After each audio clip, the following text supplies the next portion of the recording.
Dr. Chardale Murray is a businesswoman, an entrepreneur, a mom, and the current South Carolina State Representative for House District 116.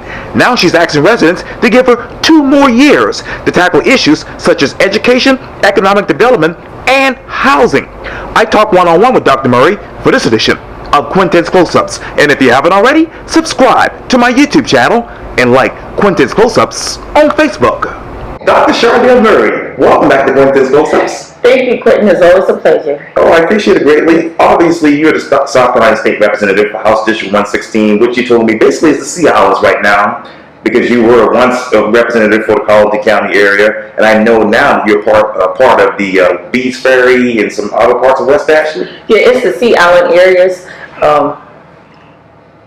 Beach Ferry Road from Sanders, but I picked up a few more West Ashley. Okay. I'm still in Colleton County because I have Edisville Beach now. I didn't have Edisville Beach before, but they took me out of Walter area, Cottesville. So I'm still Colleton and Charleston County District. So, from 2 years ago to right now, who is Dr. Chardale Murray as State Representative for House District 116?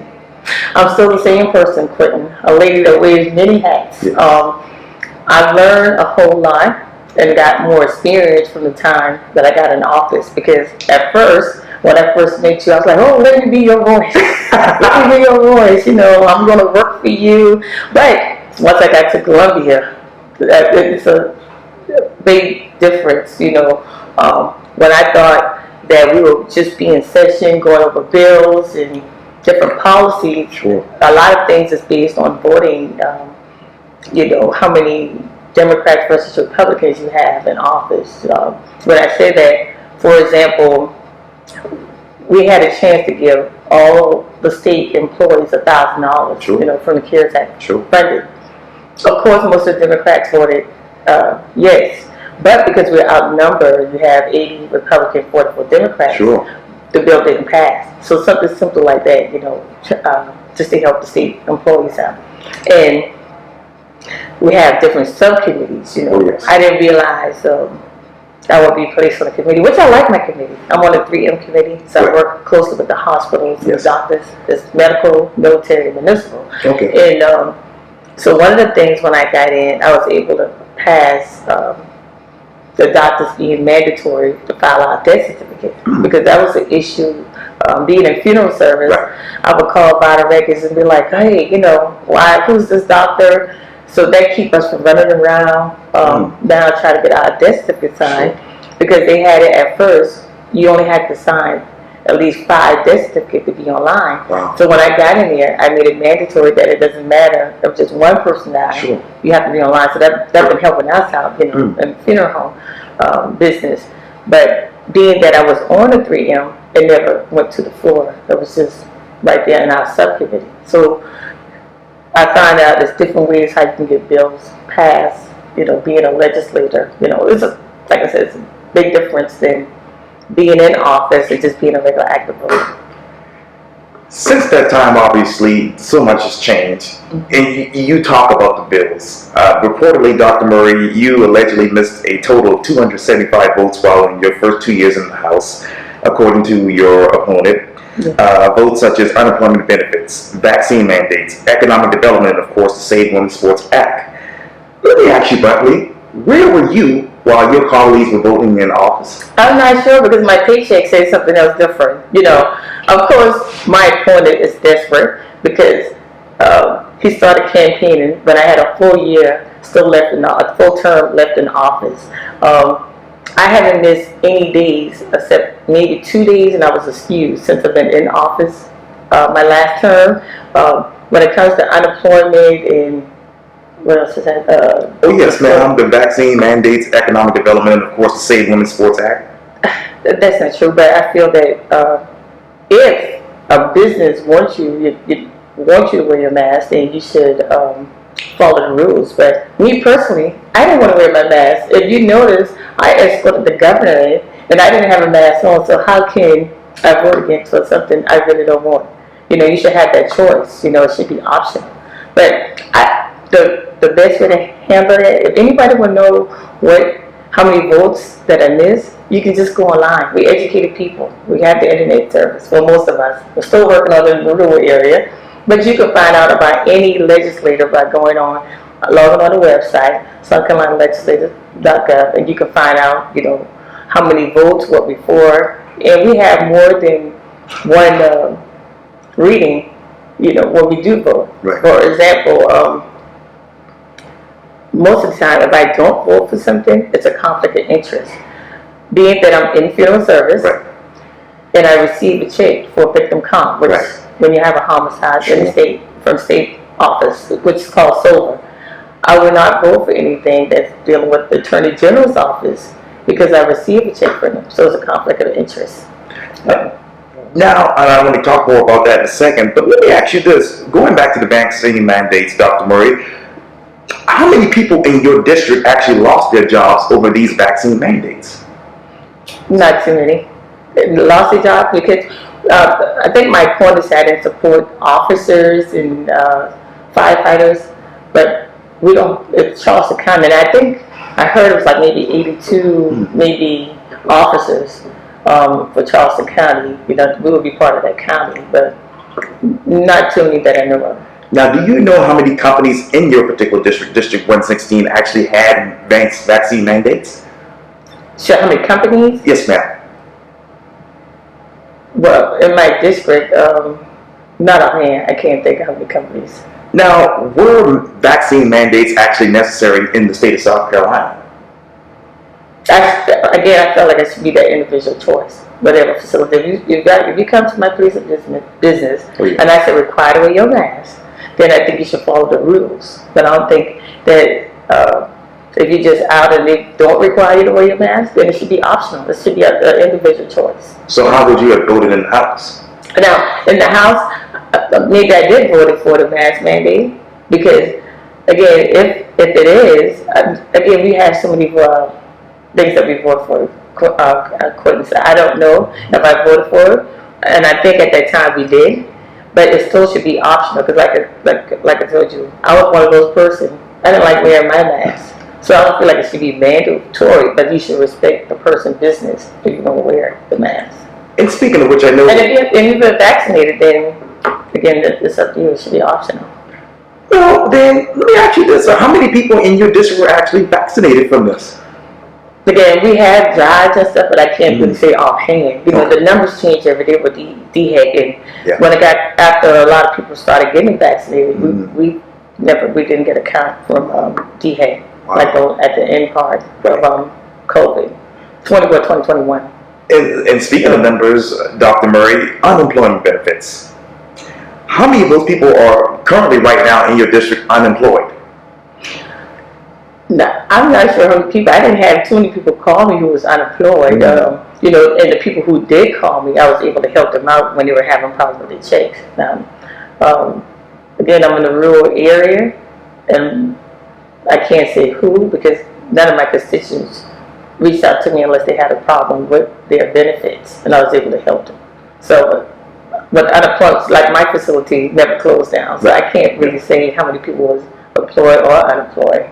Now, how many people in your district actually received unemployment benefits over the past 2 years since you've been in office? Again, when I understand that, too many people receive the people in my district. I guess they were just blessed to continue to work. Sure. I can't think of too many people who were unemployed that lives in my district that was receiving unemployment. Now, I know there was a big decrease in unemployment, but again, not in my district. Well, how much was it in your district? I don't know, out of the 116, how many people was unemployed? With me being in funeral service, I maybe had like 3 people that called who had a problem. So that's hard to say out of 41,000 people, how many people were employed or unemployed. Let me turn over to the Save Women's Act. Should privacy have been a part of that particular bill in the House? Yes. Okay. Is there any documentation, Dr. Murray, that trans in sports is a problem in your district? I'm going to say overall I have a good district. It really don't. I didn't have too many concerns. In my district, my biggest concern with my constituents is broadband and health care. their teachers, pay increase. I'm not sure that they're concerned about the sports. But can you, Dr. Marie, cite an example of trans girls in sports in your district?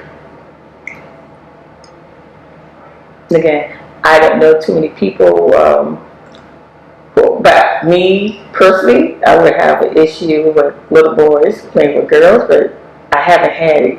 And I'm transparent in my area, but nobody, and I'm pretty sure a few of them, the people that I did spoke with, their concern were, but we had the same concern about boys playing with little girls, Is it wrong to ban transgender girls from competing against boys in middle school and high school sports, yet they still allow cisgender boys and cisgender girls to compete against each other? Is it true to ban it? Again, me personally, Yes, ma'am. that's not what I approved. The bill did pass. Yes, ma'am. So it's up to that individual. I've had some people that I've listened to the pros and cons, Sure. and some reasons why people voted for the bill, and I understand. Yes, ma'am. But that's not one of the bills that one of my main issues or that I'm concerned about when it comes to transgender. Well, how many high school kids actually participate in high school sports in your district? How many kids participate in high school sports?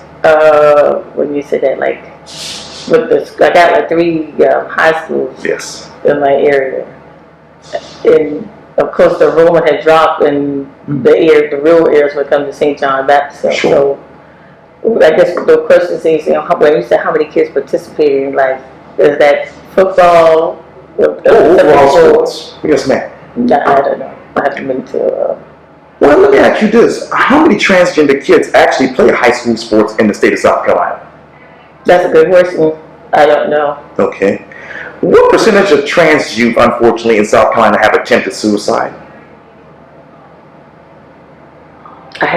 When it comes to the trans, I'm not sure. I'm not keeping up with I haven't heard. Now, suicide in general have increased when it comes to the youth because of COVID. Yes. But I don't think they commit suicide because of the transgender sports. If that makes sense. Well, let me dive off for just a second. How many people in your district actually, unfortunately, attempted suicide because of COVID?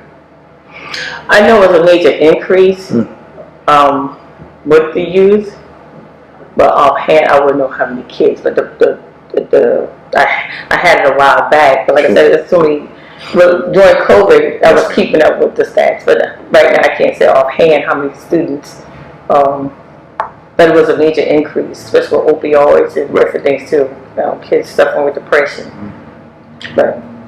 And going back to the Save Women's Act, Dr. Murray, should this bill have addressed it, cisgender guys competing against cisgender women?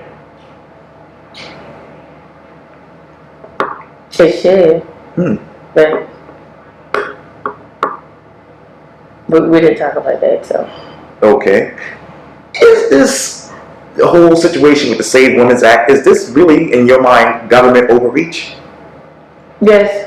I feel like certain topics like that shouldn't be an issue when it comes to legislation. The same thing with abortion.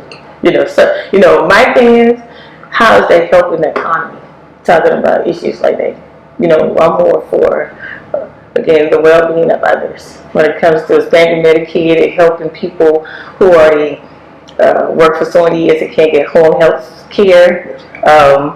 Those are the issues that I focus on. Teachers pay. When it comes to transgender, etc. People have the right to do whatever they want to do, and that's their option. When it comes to the parent. Yes, ma'am. And I want to get to obviously your issues that you want to tackle in just a minute. But let me go to abortion. People in the state that I talk to ask us if a woman is forced to have a baby by the South Carolina legislature and dies in childbirth, is the state going to compensate her family for the value of her life? No. And that's why this shouldn't be an issue. It shouldn't be an issue. When you talking about abortion, you open up so many doors with abortion, because when you fetus or a fetal death under a year, we'd even file a birth certificate on someone who's a year and under. So when does a human become human? If that makes sense. Being in funeral service, the only person knows is that parent or their loved one. So if we didn't file a death certificate on them, that's why legislators shouldn't be addressing the issue when it comes to abortion, and women should have the right to do what they want to do with their body. Because now, some insurance, you can be a rider, and that's a good question.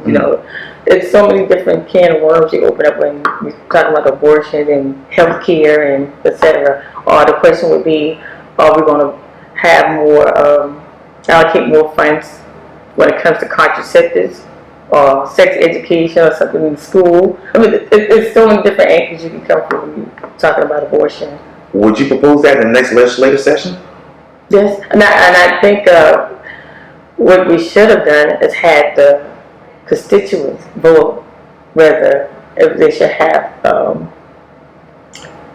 abortion. It should be on the ballot. Okay. Not the legislators, making that decision. Well, should South Carolina lawmakers, Dr. Murray, in your mind, consider punishing abusers with involuntary vaccinities instead of punishing victims with involuntary pregnancies?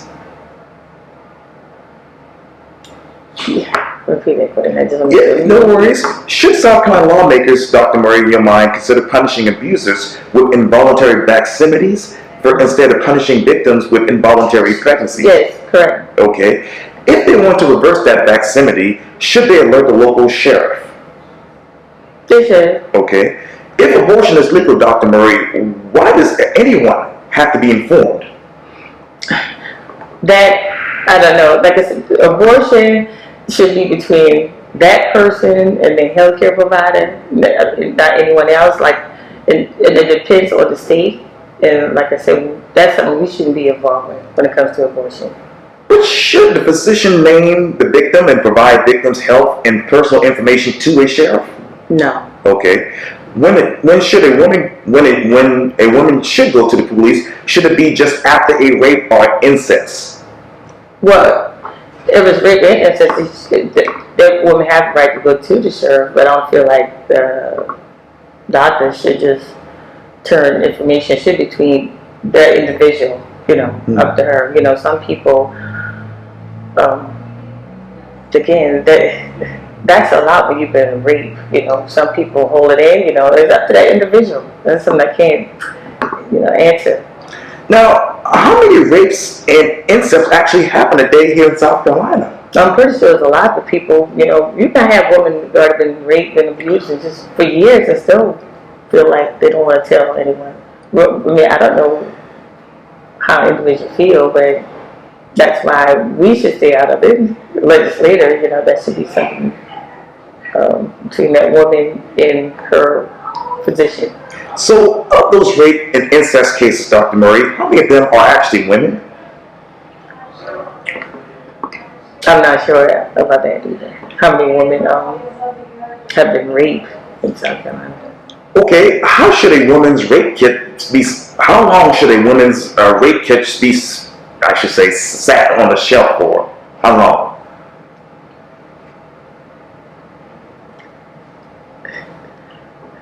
Now, I'm not sure how long the rape kit, but I know it's like so many hours or something. You can tell when it comes to rape. I don't know when it comes to a woman being raped, how long she should sit on the shelf. But I know rape charges don't go away.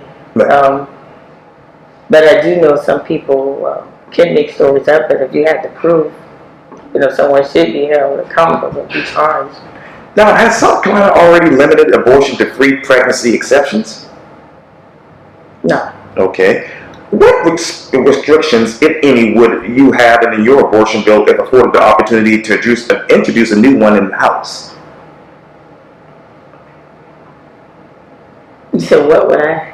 Yeah, what restrictions, if you could go back with the abortion bill and afford the opportunity?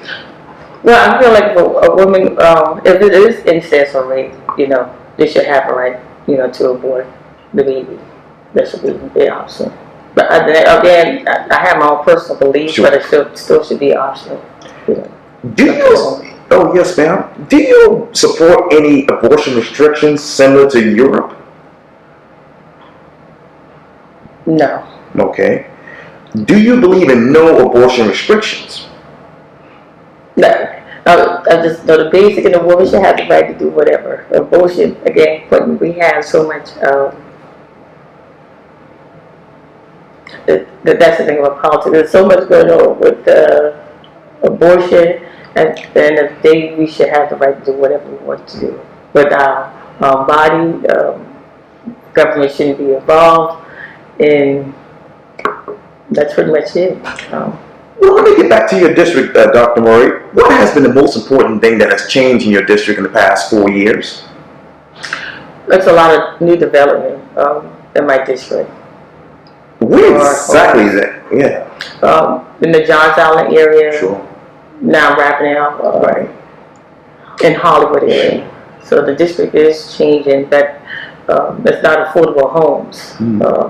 You know, they say it's affordable, but when you're starting off at least $300,000 for a home, that's not affordable. Okay, what is the exact housing supply right now in that district? I said Hollywood, Johns Island area. So how many more affordable homes are needed in your district in order to increase that housing supply?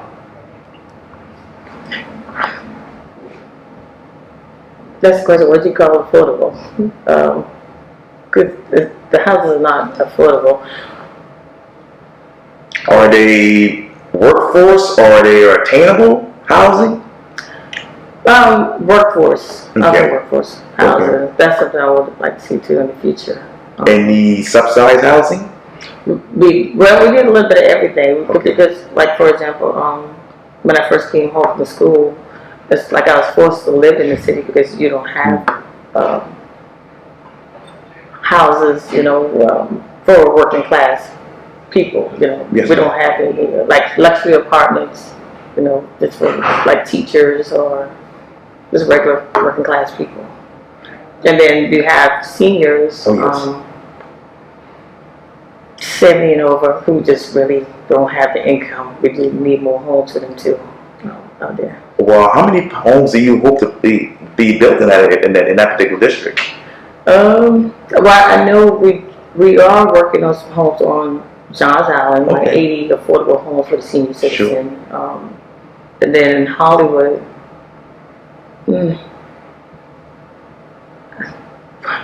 like I said, we have homes being developed, but there's nothing for our seniors. I would like to see some homes out there, but again, everything comes with funding. So, Well, what funding plan do you have from the state to help us?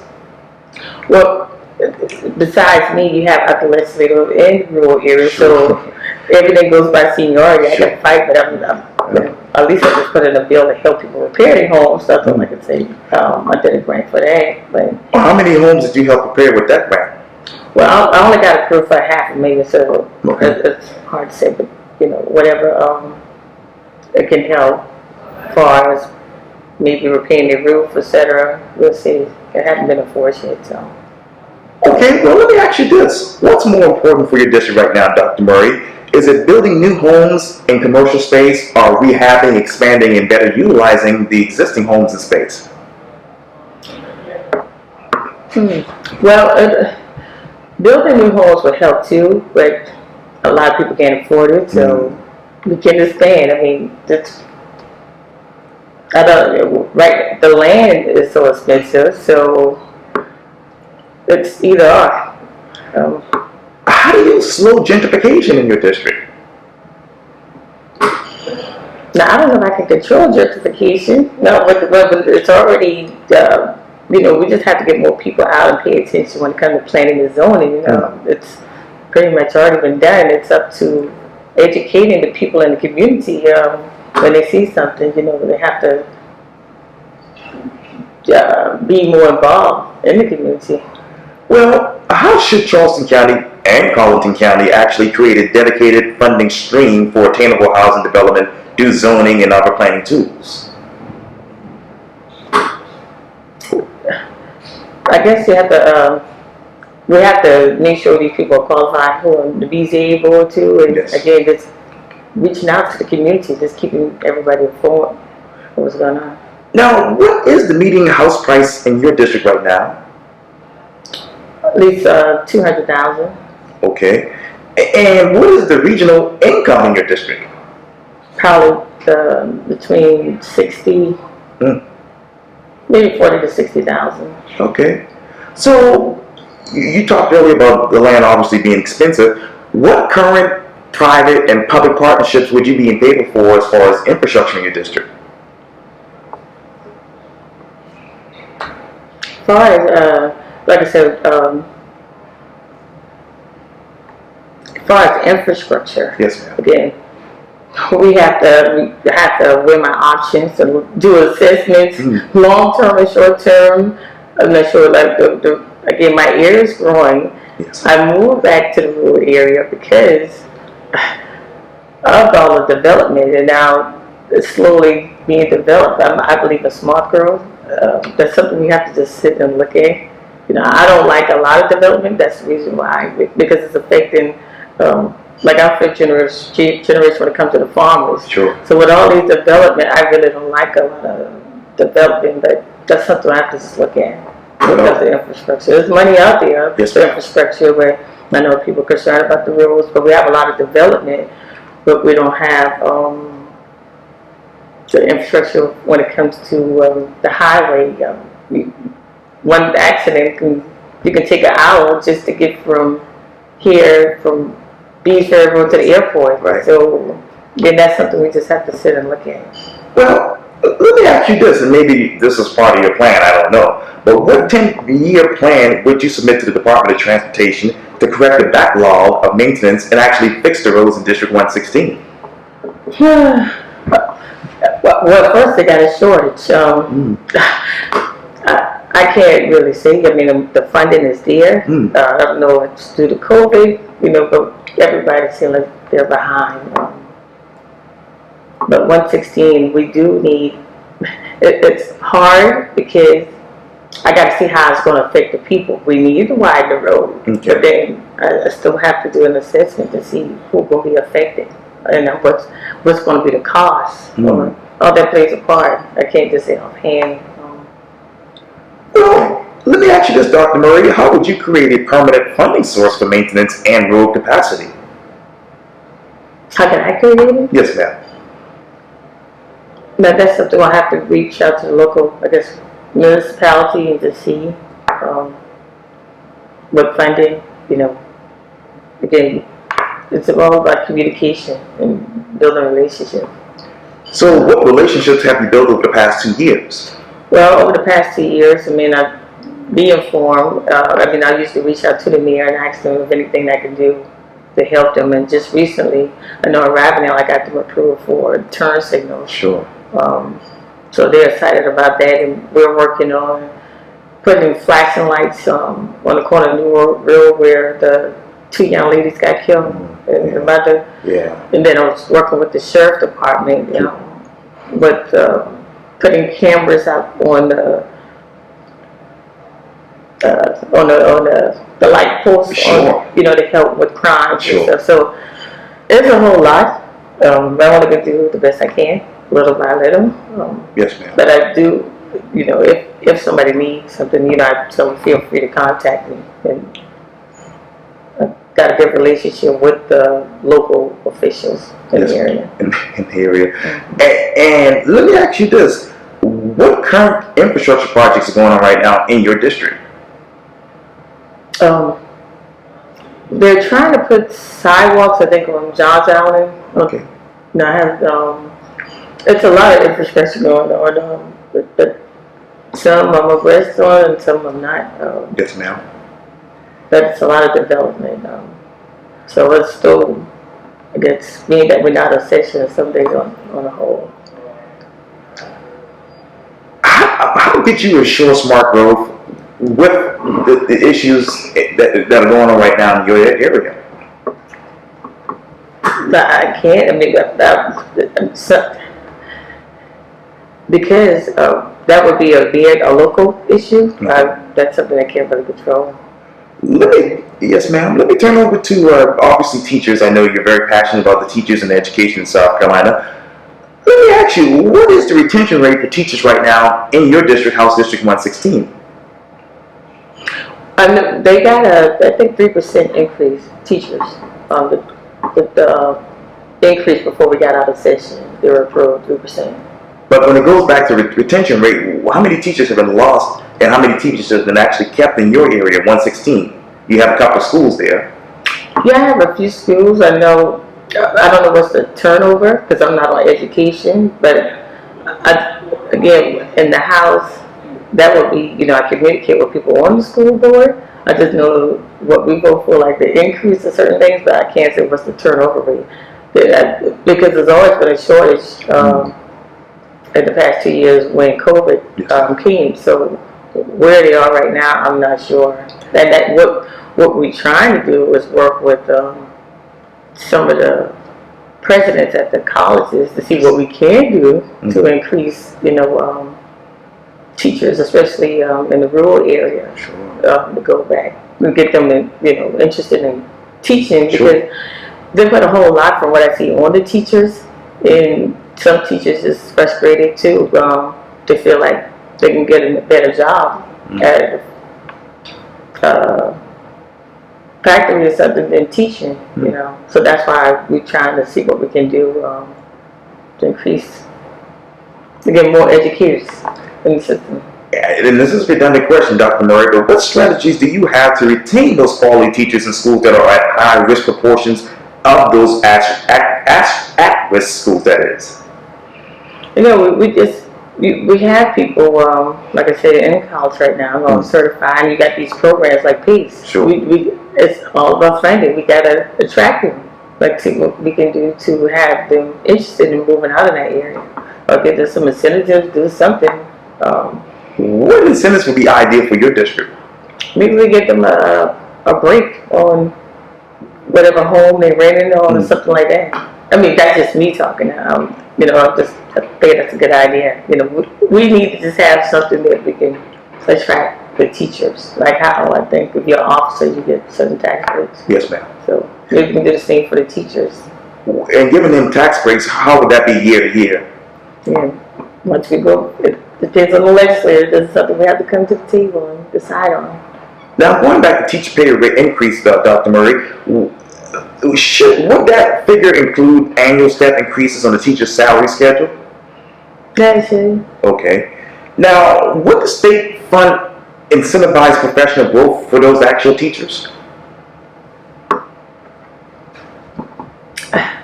That I'm not sure. Okay. What ideal funding that is would you propose as far as in the State House for mental health? Now, mental health, yeah. Yes, ma'am. Now, I'm big on mental health.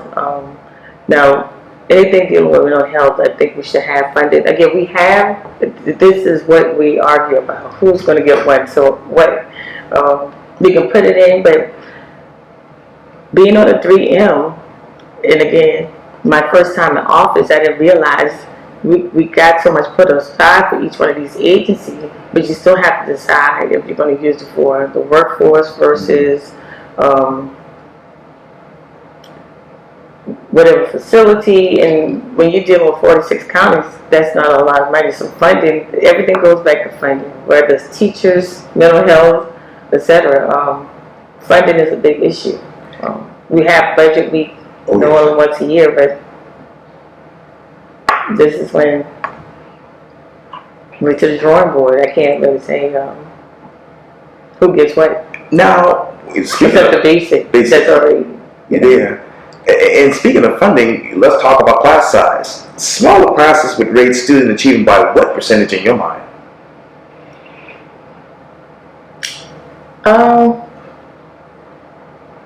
What percent? Yes, ma'am.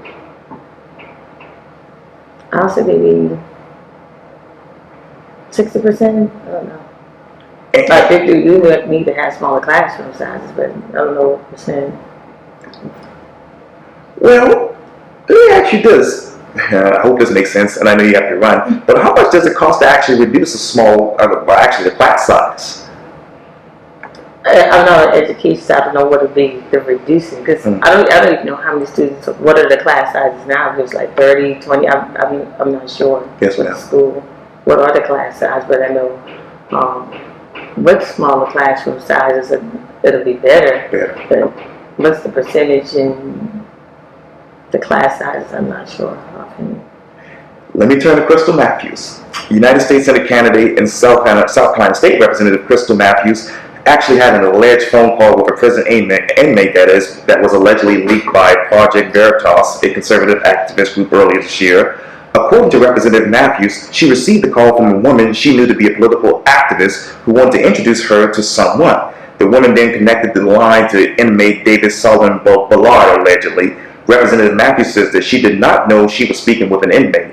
During that particular call, Representative Matthews allegedly suggested illegal activities such as using dope money to fund campaigns and having secret sleepers steal opponents' campaign signs in the middle of the night. But is this somebody that you, with all that you have in this community, be associated with? No, Crystal is just a colleague of mine. I support Crystal because she is a Democrat, but we have our own different issues. But in another alleged audio leak later this summer, Dr. Murray, as you know, by Project Veritas, Representative Matthews, that is, allegedly heard saying she represents, quote, a mostly white district, adding of white voters, quote, I keep them right here, like under my thumbs. Otherwise, they get out of control like kids. She also says this, quote, you ought to know who you're dealing with. You've got to treat them like blank. That's the only way they'll respect you. Yeah, that's unacceptable. And again, me and Crystal, we're both just in the same party, and she's my colleague, but whatever issues Crystal had, that doesn't have anything to do with me. But, Dr. Murray, you did reportedly donate $250 to her campaign. Sure, I did. I support not only Crystal, a lot of Democrats, when they have a fundraiser, and she came to me, and that's what I did. And that was before this tape, so. Okay, would you ask her to give you your money back? No, I wouldn't. I mean, once you give a person something, I give it to her. And I know you're not an Indian giver. That's not a reason to take it back. Whatever. If she did something wrong, then that's something she has to apologize for, but that don't have anything to do with me. But Dr. Murray, by donating to her campaign, do you co-sign what she's saying or what she's thinking? No, I don't. So. But she have to be responsible for her own actions, but being an African American female, sure, and being part of the Democratic Party, sure, and my colleague, I support her because I'm pretty sure she's not worse than Donald Trump or anybody else who might say inappropriate things, but I don't have anything to do with. But she's suggesting allegedly using dope money to fund campaigns and having secret sleepers steal opponent campaign signs in the middle of the night. Is this appropriate? No, that's not appropriate. Should she resign? I don't think she should resign and just leave it up to the people. If she said, like I said, I can't answer for Crystal, but no, you shouldn't do that. But at the end of the day, when I supported Crystal, I was just supporting her as her colleague.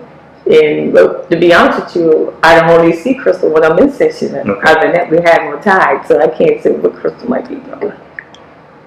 Let me go back and ask you though, is this someone you would want to professionally associate yourself with all your hard work, your great resume, and your dedication to this community? But that's the thing, I don't associate myself with Crystal. We just happen to be colleagues at the Capitol. Yeah. Let me go back because obviously, in addition, because I don't see her, so yes, ma'am. When I'm not there. And going back to your opponent, Mr. Matt Lieber, who is the Republican for this particular race, he's put out some accusations on your behalf, as you just mentioned earlier. What is true and what is false, Dr. Murray? I mean, what is true? We're part of the same party, but I don't agree. That's like anybody else. I can't be responsible for her action, what Crystal does. But as a colleague and being part of the Democratic Party, I did support her. Meaning these other accusations, that, like the mailers that he's actually sent out recently, saying that you missed the votes and yes, ma'am. No, well, again, that's just his way of trying to bash me. The people know better. You know, I've been doing funeral service over 28 years, and I've always been given to the community, whether it's St. Jude, Relay for Life, scholarships to the school, or different organizations. I know that's not true. And again, if they want to know, only thing you could do is just go online under South Carolina legislators, and you can see our voting history and what I voted for. So I know that's not true. Now, there's another flyer out here, if I can find it, Dr. Murray, but apparently, here were one of them actually, if I can find it, it's somewhere in here. But he sent, it wasn't him per se, but it was another group based out of Alexandria, Virginia, that sent something out on your behalf indicating that you were supporting. That's not my character, yeah, I guess, whatever, again, this is, I guess, his tactic and way of trying to attack me. Matt Lever, he's attacked, but I know who I am, and that's not true. With the votings, with supporting, whatever he said I'm doing, I'm not sure.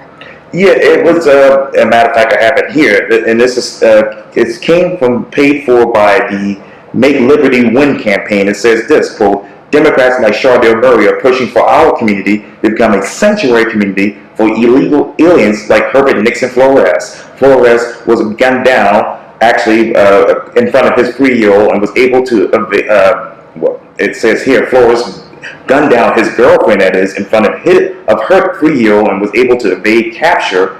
And I wish I could see this a little bit more. Yeah. For years, zagging across the country, Flores was later apprehended by law enforcement but let go thanks to sanctuary cities. And it goes on to say this, Chardale Murray's catch and release immigration policies will make our community a premier travel destination for criminals like Flores. Yeah, I mean, just, again, people are responsible for their own action. That's just despicable what they got. That's just an attack. But that's, again, my opponent, who just in his, I guess, team that don't have anything to do. Well, to be fair, it wasn't. I don't think it came from Mr. Lieber. It came from the pay for. It came from Make Liberty. But I'm pretty sure it came from my opponent. That's probably the group that he paid for. Are you allowing a sanctuary community to happen in your district? No. Okay. Is that area becoming a premier travel destination allegedly for this type of activity, criminal activity? No. Okay. No. It's just like I said, that's just an attack on my opponent. And I'm so sorry about the, yes ma'am. And yeah, Flores allegedly gunned down his girlfriend in front of her 3-year-old daughter, or 3-year-old, excuse me, and was able to evade capture and zigzag through the country until he was later apprehended by law enforcement. So what crime, policies and strategies do you have in place to protect your community overall?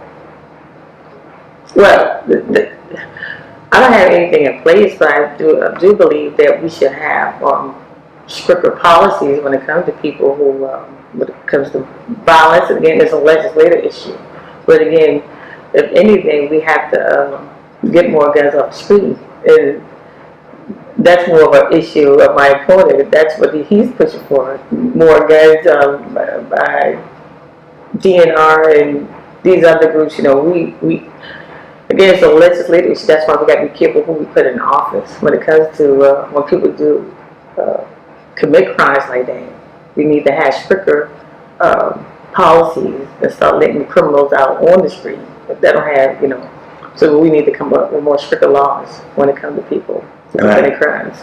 I wish we had more time, but the camera's running out and you have other things to do. But Dr. Chardale Murray, thank you so much for your time, Dr. Murray, here on Quintin's Close-Ups. Thank you. Always a pleasure. Likewise.